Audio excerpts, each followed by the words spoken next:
నమస్తే రమగారు. నమస్తే జయ. రమగారు, బాలమిత్ర, చందమామ ఈ కథలన్నీ చెప్పుకుంటూ ఉండేవాళ్ళం మనం. చాలా రోజులు అయిపోతుందండి. డిస్కషన్స్ ఎక్కువైపోయినాయి మనకి. ప్లస్ సిరీస్‌లు వెళ్తున్నాము. మరి వాటిల నుంచి ఏదైనా ఒక కథ చెప్తారా? పిల్లలకి చెప్పడానికి బాగుంటుంది. మామూలుగా పిల్లలు పనులు చేయరు చాలామంది. ఏ పని చెప్పినా నేనే చేయాలా, వాడికి చెప్పచ్చు కానీ తమ్ముడినో చెల్లెలనో చూపిస్తారు. రేపు చేస్తా మాపు చేస్తా అంటారు. అది చిన్నప్పుడు అలవాటైతే పెద్దవాళ్ళు అయ్యాక కూడా వాళ్ళు ఏ పని చేయకుండా ఉంటారు. భార్యలు, మగపిల్లలైతే భార్యలకు సహాయం చేయరు, ఆడపిల్లలైతే పని ఎలా ఎగ్గొట్టాలా అని చూస్తారు. పని చేయడం ఇష్టం ఉండదు, హౌస్ హోల్డ్ వర్క్స్ చేయడానికి ఇష్టపడరు. అందుకని పిల్లలకి చిన్నప్పటి నుంచి పనులు గిన్నెలు అలవాటు చేయాలి. గారాబం ఉన్నా సరే, ఎంత గారాబం ఉన్నా వాడి పని వాడు చేసుకోవాలి. కంచం పెట్టుకోవటం, కంచాలు తీయటం, వాడి కంచం వాడు అన్నం తిన్న ప్లేట్ తీయాలి, టిఫిన్ ప్లేట్ తీయాలి, పాల గ్లాస్ పట్టుకెళ్ళిస్తే మళ్ళీ తీసుకెళ్ళి వాడే సింకులో పెట్టాలి లేదా కడిగి పెట్టాలి. ఇట్లాంటి అలవాట్లు చేయండి పిల్లలకి. అవునండి. అయితే ఈ పని అలవాటు లేని వాళ్ళు, పని ఎగ్గొట్టి తిరుగుదాం అనుకునేవాళ్ళు, అలాంటి వాళ్ళ మీద ఒక చిన్న దయ్యపు కథ. పూర్వం ఒక ఊళ్ళో ఒక అవ్వ మనవడు ఉండేవాళ్ళట. ఈ అవ్వ మనవడు ఏంటంటే, ఈ అవ్వ చాలా పాపం కష్టపడి పిల్లాడిని పెంచింది. కొడుకు కోడలు చనిపోయారు పిల్లవాడు చిన్నప్పుడే. దాంతో కొంచెం ముద్దుగా చూసేది. వాడు ఎక్కడ కూర్చుంటే అక్కడే అన్నం పెట్టి, ఎక్కడ పడుకుంటే అక్కడే వాడికి పక్కేసి అలా చేసేది. మొదట్లో ముద్దు, పాపం అమ్మా నాన్న లేని పిల్లవాడు కదా, కొన్నాళ్ళు నడిచింది. క్రమంగా ఈ అబ్బాయి ఏంటంటే ఏ పని చేయకుండా అవ్వ పెడితే తినడానికి అలవాటు పడ్డాడు. ఎప్పుడైనా ఏదైనా బలవంతంగా ఒక పని చేయిస్తే, ఏ పొలం పనో చేయిస్తే మళ్ళీ 3-4 రోజుల దాకా నాకు అది నొప్పి ఇది నొప్పి అనేవాడు, పని మానేసేవాడు. కానీ తిండి కావద్దు, తిండి కావాలిగా.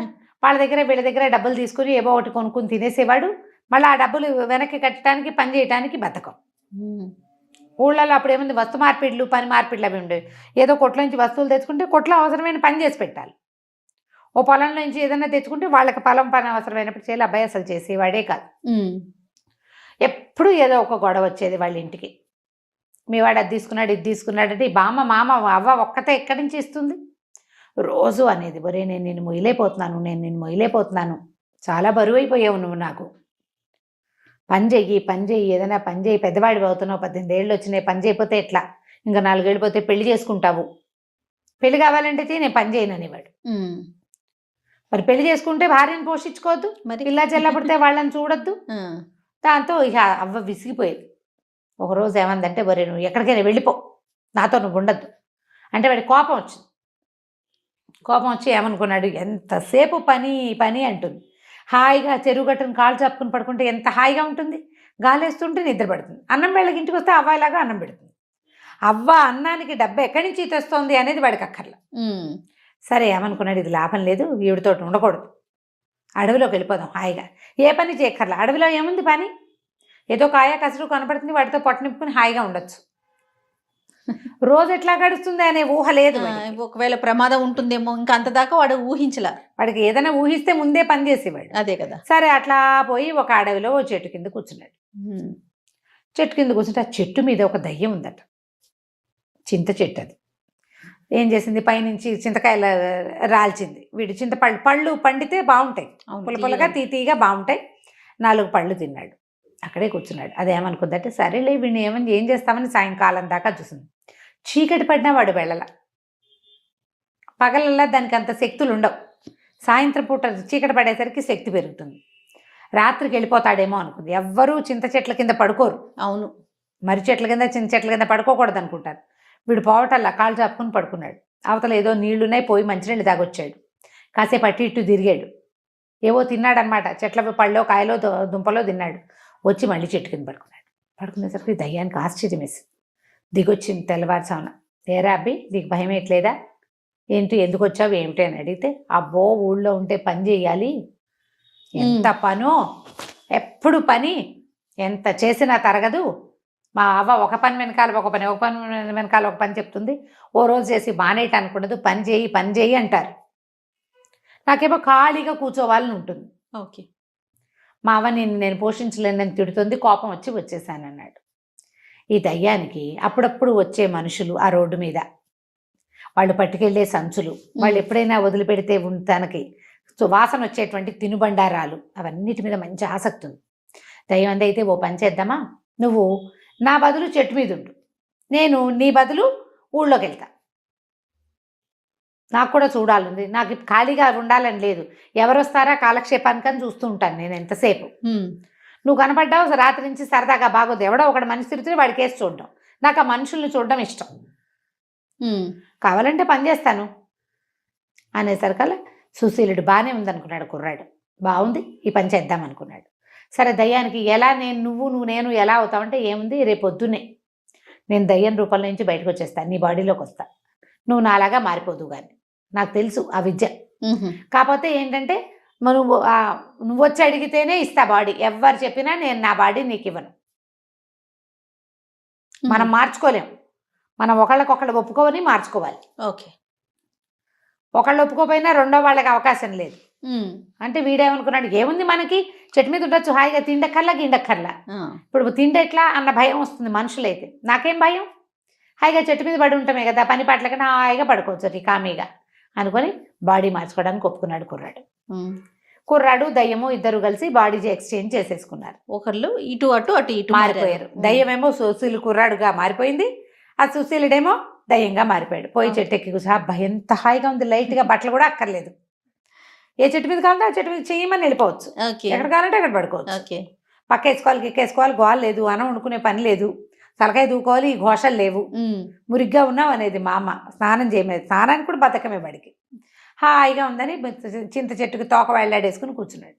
ఓకే, ఈ కుర్రాడి వేషంలోకి వచ్చిన దయ్యము దానికి ఎంత ఎక్సైటింగ్గా ఉందో, నడుస్తుంటే మహా బాగుంది, అంతకుముందు గాలిలో తేలిపోకుంటూ ఉండేది, ఇప్పుడు చక్కగా స్థిరంగా నడుస్తుంది, వెళ్ళి చెరువు దగ్గర నిలబడి చూసుకుంది, అచ్చు ఇందాక వచ్చిన కుర్రాడి లాగానే ఉంది తను, చాలా సంతోషించి సరే వీళ్ళు ఎలాగా గుర్తులు అన్నీ తెలుసుకుంది, వీణే అడిగింది, అలా గుర్తుల ప్రకారం ఇంటికి వెళ్ళిపోయింది. అవ్వ ఊరు నాయన వచ్చావా, ఎక్కడికి పోయావురా రాత్రంతా, దాదా సర్ది తాగుదు కానీ అని ఇచ్చేసరికి అలా మాట్లాడకుండా పుచ్చుకుంది దయ్యం.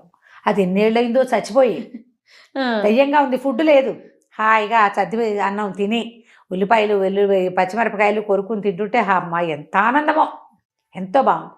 తర్వాత మా అమ్మ వాళ్ళ అవ్వ అడిగింది, ఏరా పక్కింటి కామంత్ గారికి పని ఉందిట్రా, నేను వెళ్తానంటే నేను కూడా వస్తానన్నాడు. ఆశ్చర్యపోయి ఏమిటి వీడు వస్తానంటున్నాడు అని, అంతకుముందు నువ్వు అనేవాడు, ఆవతో పాటు పొలం పనిలోకి వెళ్ళాడు, చాలా పని చేశాడు, అన్ని పనులు అందరితో పాటు. సాయంత్రం ఇంటికి వచ్చాక ఎంత బాగా నిద్ర పట్టిందో, అది దయ్యంగా ఉన్నప్పుడు దానికి నిద్రే తెలియదు, హాయిగా పడుకుని నిద్రపోయాడు. వాళ్ళ అవ్వ కూడా సంతోషించింది, వాళ్ళ తోలంలో పని చేశాడు, ఇక రోజు పని చేయడానికి వెళ్ళటం మొదలుపెట్టాడు. ప్రతిరోజు వెళ్తుంది ఆ దయ్యం పనిలోకి, చక్కగా పొద్దున్న తినేస్తుంది, సాయంత్రం తినేస్తుంది, హాయిగా పడుకుంటుంది, చక్కగా స్నానం చేయొచ్చు, చెరువులో ఎంతసేపు అయినా ఈత కొట్టచ్చు, అంతకుముందు కూడా ఈత కొట్టేది, దానికి ఇష్టం ఈత, కానీ దయ్యపు బాడీతో ఈత కొడితే ఒంటికి నీళ్ళు అంటావు కదా, ఆ సరదా తీరిపోతుంది. ఇప్పుడు చక్కగా యాక్టివ్గా తయారైపోయింది ఆ కుర్రాడు రూపంలో. అక్కడ ఉన్నాడుగా కుర్రాడు మనవాడు, చెట్టు మీద 3-4 రోజులు హాయిగా ఉన్నాడు, తర్వాత ఇంకా విసుగు పుట్ట మొదలెట్టింది, ఏమీ పని లేకుండా ఎలా ఉంటాం, అంతకుముందు ఎంత చేయకపోయినా కొంత పని చేసేవాడు, ఈ గిన్నె తీసి అక్కడ పెట్టు, ఆ చెంబు తీసి ఇక్కడ పెట్టు, ఆ కట్టలు పట్టుకురా, ఈ పొయ్యి వెలిగించు, పొయ్యి దగ్గర కూర్చో, ఏదో చెప్పేది, ఏదో అప్పుడప్పుడు స్నానం చేసేవాడు, ఎవరింటికైనా వెళ్ళేవాడు, ఎవరితోటైనా మాట్లాడేవాడు. ఈ బాడీతో ఏముంది, ఎవరితో మాట మంతి, వీడు కనపడగానే అందరు లేచక పారిపోతారు, అదే కదా, విసుకొచ్చేసింది.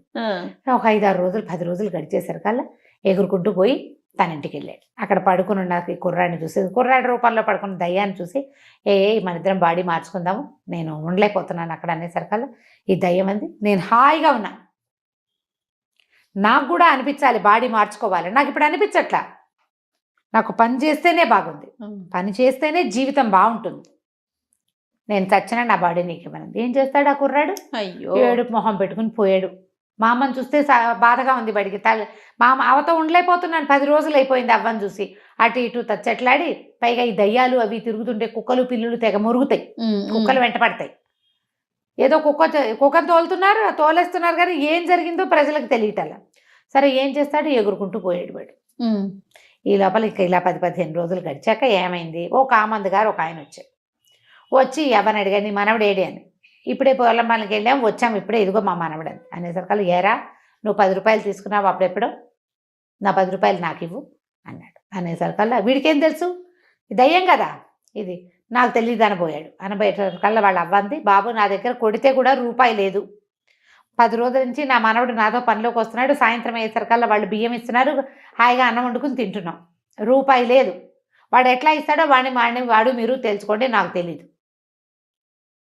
ఏ రోజుకు ఆ రోజు మేము తెచ్చుకుని వండుకునే పరిస్థితి నాది. వాడు ఆ 10 రూపాయలు ఏదైనా చిత్తుకాయ తలాట్లు పిచ్చాట్లు ఆడేశాడా, తినేశాడా, నాకు ఏం చేశాడో తెలీదు. అక్కడి నుంచి వాళ్ళు బయటికి లాక్కొచ్చారు. వీడికి ఏం తెలుసు, ఈ దయ్యంలో రూపంలో కుర్రాడికి పని చేయటం తెలుసు. నేను పని చేస్తానన్నాడు. పని చేస్తానంటే పని చేసి ఎప్పటికి 10 రూపాయలు తీరుస్తావు? పని చేస్తే రోజుకు వచ్చేది పావలా అర్ధ. అక్కడి నుంచి వాళ్ళు అన్నారు, ఏంటి వేషాలు వేస్తున్నావా, ఇదివరకు లేదు ఇప్పుడు పని చేస్తానంటావు అని చెప్పేసి 2 పీకారు. కొట్టేసరికి ఒకళ్ళు 2 దెబ్బలు కొట్టేసరికి మిగిలిన వాళ్ళకి ఒక ఉద్రేకం వస్తుంది. చెట్టు కట్టేయండి రా, చెట్టు కొట్టేసి కొట్టండి రా వెండి అన్నారు. చెట్టు కట్టేసేసారు. కట్టేసి ఫటా కొట్టేశారు. దయ్యానికి అనిపించింది, అమ్మ వీళ్ళు కొడుతున్నారేమిటి, ఇలాంటిది ఒక ఘటన జరుగుతుందని తెలియదు దానికి. బాగా దెబ్బలు తింది. దెబ్బలు తిన్నాక నువ్వు రేపటి నుంచి పనిలోకి రావాలని చెప్పి వెళ్ళారు. పనికి రావాలి, దెబ్బలు తిన్నాడు. అక్కడి నుంచి దేవుడా రావుడా జీవుడా అని ఎట్లాగొట్లా పని చేయటం మొదలెడతాయి. ఈ లోపల ఇంకొకళ్ళు వచ్చారు. మా దగ్గర రూపాయి తీసుకున్నాడు. 10 రూపాయలు తీసుకున్న వాళ్ళు 25 దెబ్బలు కొడితే రూపాయి తీసుకున్నవాడు ఎన్నో కొన్ని కొట్టాలి కదా. అక్కడి నుంచి ఇది భయం వేసేసింది వీడికి. ఓరు నాయనో, ఈ దెబ్బలు ఎవడు తింటాడు, పరిగెత్తుకుంటూ పోయాడు ఆ సుశీల్ దగ్గరికి. కుర్రాడు అక్కడ ఉన్నాడు కదా చెట్టు మీద. బాబు నీ బాడీతో నేను పడలేనురా, ఈ దెబ్బలు ఎవడు తింటాడు, ఎవడి దగ్గర నువ్వేమేమి బాకీలు చేసావో వాళ్ళంతా కొట్టడానికి వస్తున్నారు, ఇప్పుడు ఏమిటి పని చేయించుకుంటారు, కసి తీరడానికి కొడతారు. నా వల్ల కాదు, నీ శరీరం నువ్వు తీసుకో, నా బాడీ నాకు ఇచ్చేసి అనగానే అప్పటికి 20 రోజుల నుంచి విసిగిపోయి ఉన్నాడు ఆ సుశీలుడు. ఎప్పుడెప్పుడు వెళ్ళి అవ దగ్గర పడిపోదామా అని ఉంది. ఖాళీగా ఉండటం మంచిది కాదు అని తెలిసిపోయింది. అన్నీ కనపడతాయి పదార్థాలు. దయ్యాలు ఏం తింటాయి, ఆహారం అవసరం లేదు కదా. కంటికి నచ్చిన ఏ పదార్థము తినడానికి ఉండదు, పాడు చేయగలదు దయ్యం, తిండి ఉండదు. వెంటనే బాడీ స్విచ్ చేయిపోయాయి. దయ్యం పోనీలే ఎప్పుడో ఒకసారి సరదాగా చూసాం కదా, ఎప్పుడైనా వచ్చి నన్ను పలకరించు, బాయ్ బాయ్ అని చెప్పేసింది, చిటకేసింది. ఈ సుశీలుడు పరిగెత్తుకుంటూ వెళ్ళి అవని కావలించుకున్నాడు. అవ్వా అని ఆవిడ ఆశ్చర్యపోయింది. రోజు ఇక్కడ ఉండేవాడు ఎందుకు కావలించుకుంటున్నాడో తెలియదు. ఇవాళ నుంచి నేను శ్రద్ధగా పనిచేస్తా, బాకీలు తీర్చేస్తాను అని చెప్పి ఆ రోజు నుంచి ఏదో పనికి వెళ్ళటం కాకుండా శ్రద్ధగా కొన్ని పనులు నేర్చుకుని మెల్లిగా డబ్బులు సంపాదించుకుని తనకు చేసిన పాత బాకీలన్నీ తీర్చేసాడు. ఆ తర్వాత నిదానంగా జీవితంలో కుదురుకున్నాడు. పని చేసిన వాడిదే జీవితం, అంతే. పని అనేది ఇతరులకి సహాయమే కాదు, నీకు కూడా. ఖాళీగా ఉండటం, ఏమీ చేయకుండా ఎంతసేపు ఇట్లా నొక్కుంటూ కాలక్షేపాలు చేయటం, ఇది బ్యాడ్ ప్రాక్టీసు. మగపిల్లల్ని పని చేయించకూడదు, పెళ్ళాలు వచ్చి పని చేస్తారు లాంటి దిక్కుమాల ఉద్దేశాల్లో ఉండకండి. పనులు అలవాటు చేయండి పిల్లలకి, వాళ్ళ పని వాళ్ళు చేసుకోవటం కనీసం. రైట్. ఇతరులకు సహాయం చేయటం 2వ పాయింట్. ఇవి నేర్పించాలి. సోమరిపోతులు కాకుండా ఉంటారు. ఈ కథని ఇంకా సరదాగా, ఇంకా వాళ్ళకి నచ్చేలాగా చెప్పుకోవచ్చు మీరు. రైట్. చాలా బాగుంది రమ్మగారు. నమస్తే. నమస్తే జయ.